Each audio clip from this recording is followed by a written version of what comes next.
Rajasthan versus দিল্লির ম্যাচটা ছিল অ্যাবসলিউট সিনেমা। কারণ প্রত্যেক ম্যাচ এখন টাই হচ্ছে এবং প্রত্যেক ম্যাচ দেখার একটা আলাদা মজা থাকছে। কারণ রাজস্থান ভার্সেস দিল্লি ম্যাচে যখন দিল্লি প্রথমে ব্যাট করতে আসে, তারপরে দেখা যায় যে তারা 188 রান করে 5 উইকেট হারিয়ে। প্রথম দিকে তাদের উইকেট পড়লেও পরবর্তীতে কালে তারা কোনো মতে তারা এগিয়ে চলে 188 রান করে। আর তার জবাবে যখন রাজস্থান রয়্যালস ব্যাট করতে আসে, তখন দেখা যায় এসএসবি জয়সওয়ালের ক্লাস আর সঞ্জু স্যামসনের ব্যাটিং। এসএসবি জয়সওয়াল আর সঞ্জু স্যামসন দুজন মিলে খুব ভালোভাবে হ্যান্ডেল করছিল দিল্লি ক্যাপিটালস বোলারদের। এসএসবি জয়সওয়াল মাত্র 37 বলে 51 রান করেছে, 3টা 4 আর 4টা ছক্কার সাহায্যে তার স্ট্রাইক রেট ছিল 137। কিন্তু সঞ্জু স্যামসন 19 বলে 31 রান করেছিল, 2টা 4 আর 3টা ছক্কার সাহায্যে। কিন্তু তারপরে রিটায়ার্ড হার্ড হয়ে যায়। আর রিটায়ার্ড হার্ড হয়ে যাওয়ার পর থেকেই উল্টা গিনতি চালু হয়ে যায় রাজস্থান রয়্যালস। তারপরে রিয়ান পরাগ আসে। রিয়ান পরাগ মাত্র 11 বলে 8 রান করে, একটা শুধু 4 মেরেছিল। সে টেস্টের মতো খেলেছে, কিন্তু অক্ষর প্যাটেলের বলে বোল্ড হয়ে যায়। আর তারপরে নীতিশ রানা যতক্ষণ ছিল ম্যাচ একদম রাজস্থানের দিকে ঝুঁকেছিল। কেন নীতিশ রানা আর ধ্রুব জুরেল ওরা দুইজন ব্যাটিং মিলে একদম রাজস্থানকে জিতিয়ে যাবে ভেবেছিল, কিন্তু পরবর্তীকালে তা একটু সমস্যায় পড়ে যায়। কারণ এলবিডব্লিউ করে ফেলে মিচেল স্টার্ক নীতিশ রানাকে। 28 বলে 51 রান করে নীতিশ রানা, 6টা 4 মেরেছে আর 2টা ছক্কা।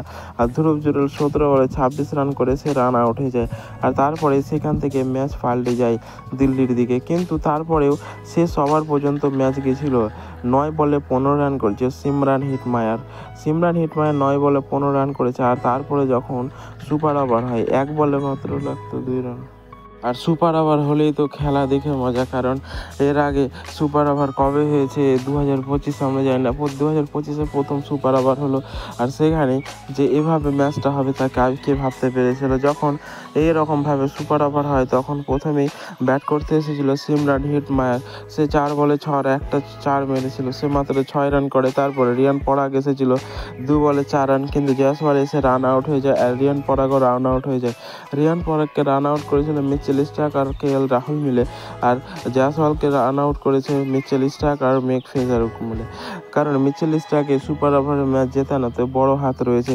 আর তারা মাত্র 11 রান করে 5 বলে দিয়ে 2টা উইকেট পড়ে যায়, তার কারণে তাদেরকে উঠতে হয়। কিন্তু তার পরবর্তীতে যখন ব্যাট করতে আসে দিল্লি ক্যাপিটালস, তখন কেএল রাহুল আসে আর ট্রিস্টান স্টাফ 1 বলে ছক্কা মারে আর 3 বলে 7 রান করে কেএল রাহুল। আর ম্যাচটা জিতে যায় দিল্লি ক্যাপিটালস। যেরকম বলে কেড়ে করছিল ঠিক তেমনটাই করেছিল তারা ব্যাটে। কিন্তু দিল্লি ক্যাপিটালস অনেকটা হলে ফেসে গেছিলো। কারণ প্রথম দিকে যে ফেজার ম্যাকগার্ডকে 6 বলে 9 করেছিল। আর অভিষেক পোরেল এই ম্যাচটাতে ভালো খেলেছিল, 37 বলে 49, সে 5টা 4 একটা ছক্কার সাহায্যে। কিন্তু তারপরে ম্যাচ ফাঁসতে থাকে, কারণ করুণ নায়ার রান আউট হয়ে যায়। আর তারপরে কেএল রাহুল আর অভিষেক পোরেল এরা দুজন মিলে অনেকক্ষণ ধরে খেলা ধরেছিল।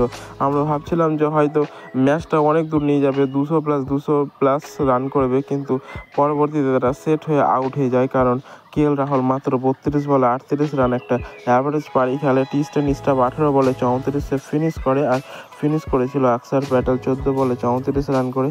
আর আশুতোষ শর্মা 11 বলে 15 রান করে কোনো মতে ফিনিশ করে। আর দিল্লিকে 188 রানে টোটালে নিয়ে যায়, যেখান থেকে ম্যাচ টাই হয় রাজস্থানের সাথে। আর সেইখান থেকে দিল্লি ম্যাচ জিতে যায়। তো বন্ধুরা, তোমাদের কি মনে হয় যে এবার দিল্লি ক্যাপিটাল এবার ফাইনাল নিতে পারবে? কমেন্টে অবশ্যই জানাও। আর এরকম ভিডিও পেতে আমাদের চ্যানেলটিকে সাবস্ক্রাইব করে রাখো।